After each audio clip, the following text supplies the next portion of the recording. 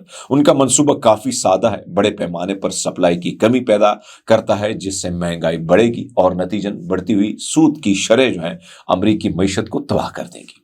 امریکی جنگ میں داخل ہونے سے پہلے کافی خراب حالت میں تھا، جس میں قرض، جی ڈی پی کی شرح جو 120% سے زائد، جی ڈی پی کا 6% خسارہ اور بڑھتی ہوئی بے روزگاری شامل تھی۔ لیکن ہرمز کے بند ہونے کے بعد ایک ماہ نے صورتحال اور بھی خراب کر دی ہے۔ 10 سالہ بانڈ کی پیداوار تقریباً 0.5% بڑھ گئی ہے۔ امریکہ نے گزشتہ 3 سالوں میں سب سے کمزور ٹریجری نیلامی کی اور تقریباً 60% نیلامی میں متوقع سب سے زیادہ پیداوار رہی ہے۔ ہر 1% سود کی شرح میں اضافے کے لیے سالانہ سود کے اخراجات تقریباً $310 ارب بڑھائے جا رہے ہیں۔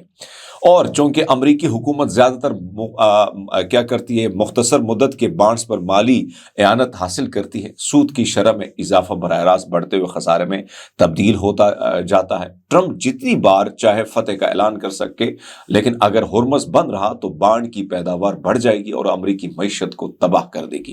ایک پہلے سے وہ یہ سلطنت زوال پذیر ہے اور معاملہ اور بھی خراب ہو جائے گا۔ دوسرے نے امریکہ میں ایک بار پھر امریکہ خیانت کرتے ہوئے ایران کے مذاکراتی ٹیم کی اہم ترین رہنما کے گھر پر بمباری کر کے انہیں شدید زخمی کر دیا ہے۔ امور خارجہ سے متعلق ایران کی اسٹریٹجک کونسل کے سربراہ کمال خرازی امریکی حملے میں شدید زخمی ہوئے ہیں۔ یہ وہی شخصیت ہے جو اس وقت پاکستان کی کوششوں کی نگرانی بھی کر رہے تھے، گو کہ ان پر امریکی حملے کی پاکستان دفتر خارجہ نے ابھی تک کوئی مذمت جاری نہیں کی ہے۔ کمال خرازی ایران کے شہید سپریم لیڈر آیت اللہ خامنائی کے بھی مشیر بھی رہ چکے ہیں اور نئے سپریم لیڈر کے لیے بھی اپنی خدمات سر انجام دے رہے ہیں۔ امریکی ٹی وی نے کمال خرازی کا چند ہفتے پہلے تہران میں انٹرویو کیا تھا، جس میں کمال خرازی نے کہا تھا کہ سفارتکاری کے لیے اب کوئی موقع بچا ہی نہیں ہے، کیونکہ ڈونلڈ ٹرمپ دوسروں کو دھوکہ دے رہا ہے اور وعدہ پورا نہیں کر رہا ہے۔ ان کا کہنا تھا کہ 2 بار مذاکرات میں ایران اس بات کا تجربہ کر چکا ہے کہ جب ایران مذاکرات کے ٹیبل پر بیٹھتا ہے تو ایران پر بڑا حملہ کر دیا جاتا ہے۔ کمال خرازی کا موقف تھا کہ سفارتکاری کی جگہ اس وقت بنتی ہے جب اقتصادی دباؤ اس حد تک بڑھایا جائے کہ دیگر ممالک امریکہ اور اسرائیل پر جنگ بندی کرنے کے لیے دباؤ ڈالیں۔ اس سے قبل علی لاریجانی کا قتل اور اب کمال خرازی کے قتل کی کوشش ثابت کرتی ہے کہ امریکہ بات چیت کے موڈ میں بالکل نہیں ہے، بلکہ صرف اپنی دہشت گردی جاری رکھنا چاہتا ہے اور خواہش ہے کہ ایران سرنڈر کر لے، لیکن ایران ہے کہ وہ سرنڈر سے موت کو زیادہ ترجیح دے رہا ہے۔ اب بات کچھ قومی مسائل پر کرتے ہیں۔ اپنے حق کے لیے اور سندھ کے بھائیوں اور انصاف کے لیے جدوجہد کرنے والی سندھ کی بیٹی ام رباب چانڈیو نے پاکستان پیپلز پارٹی پر بڑے الزامات عائد کیے۔ ام رباب چانڈیو نے کہا کہ جن ملزمان کو بری کیا گیا ان میں سے 2 پاکستان پیپلز پارٹی کے ٹکٹ پر ایمنیز ہیں۔ میرا نہ کسی سیاسی جماعت سے تعلق ہے اور نہ کسی ذاتی رنجش، میرا کاز ہے سرداری نظام کے خلاف۔ پاکستان پیپلز پارٹی اس کے زمرے میں آ رہی ہے، سارے سردار، سارے وڈیرے، سارے جاگیردار اسی پارٹی کا حصہ ہیں، تو ظاہر ہے ان سے سوال بھی ہوگا اور ان پر تنقید بھی ہوگی۔ اگر وہ واقعی جمہوری پارٹی ہیں، سندھ کی بیٹیاں جو انصاف کے لیے دربدر ہے، کیا پاکستان پیپلز پارٹی نے اس پر کوئی کردار ادا کیا ہے؟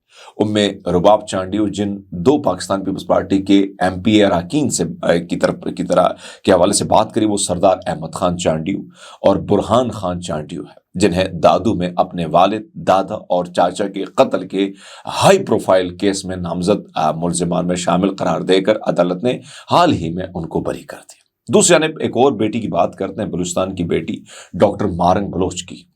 انسانی حقوق کی کارکن اور بلوچ یکجہتی کمیٹی یعنی BYC کے رہنما ڈاکٹر مارنگ بلوچ نے انکشاف کیا کہ 1 سال سے زائد عرصے میں تنہائی قید میں رکھنے کے باوجود ان کی پرامن جدوجہد ختم نہیں ہوئی ہے بلکہ مزید مضبوط ہو گئی ہے۔ برطانوی اخبار میں شائع ایک تحریر میں انہوں نے بتایا کہ انہوں نے کوئٹہ کے سینٹرل جیل میں شدید تنہائی میں رکھا گیا جہاں انہیں بیرونی دنیا سے تقریباً مکمل طور پر ایک الگ تھلگ کر دیا گیا۔ فون کالز اور ملاقاتوں پر پابندی عائد رہی ہے جبکہ محدود سہولیات فراہم کی گئی ہیں۔ انہوں نے لکھا کہ قید کے دوران صحت کے مسائل بھی پیدا ہوئے ہیں۔ جن میں ریڑھ کی ہڈی اور اعصابی تکالیف شامل ہیں، جبکہ علاج تک رسائی بھی تاخیر سے ممکن ہوئی ہے۔ ان کے مطابق ان کی گرفتاری اور قید دراصل بلوچستان میں انسانی حقوق کی خلاف ورزیوں کے خلاف آواز اٹھانے کی پاداش ہے، اور یہ ایک وسیع تر کریک ڈاؤن کا حصہ ہے جس کا مقصد بلوچ آوازوں کو دبانا ہے۔ انہوں نے الزام عائد کیا کہ ان کے خاندان کو بھی نشانہ بنایا گیا، جس میں جبری گمشدگیوں اور قانونی دباؤ جیسے اقدامات شامل ہیں تاکہ انہیں اپنی سیاسی سرگرمیاں ترک کرنے پر مجبور کیا جا سکے۔ ڈاکٹر مبارک بلوچ نے اس بات پر بھی زور دیا کہ ان کی جو تحریک ہے وہ مکمل طور پر پرامن اور اسے مسلح گروہوں کے ساتھ جوڑنا گمراہ کن بیانیہ ہے، جبکہ انہوں نے عالمی برادری سے بلوچستان کی صورتحال پر توجہ دینے کی اپیل بھی کی ہے۔ ہم یہاں حکومت بلوچستان سے بھی اپیل کرتے ہیں ڈاکٹر مبارک بلوچ کو علاج کی مکمل سہولت دی جائے اور وہ تمام تر لوازمات پورے کیے جائیں جو ایک قیدی کو دیے جاتے ہیں۔